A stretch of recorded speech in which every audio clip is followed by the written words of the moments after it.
These are the lower crash pads for the Triumph TR5, TR250 and TR6 models.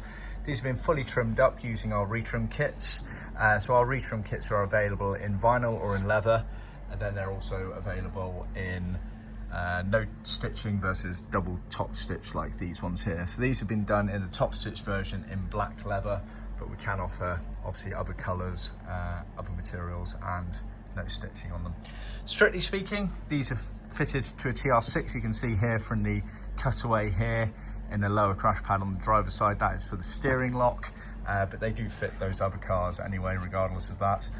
Our retrim kit has been used here, and our customer has sent us some aftermarket lower crash pads that he bought and sent to us, so we've retrimmed them, but they would work in exactly the same way on your originals.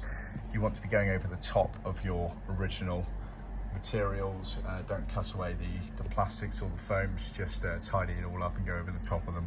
So see our website for details on the retrim kits to allow you to retrim them at your end, or alternatively if you want us to retrim them for you, then you can send them to us as well. So see our website for more details.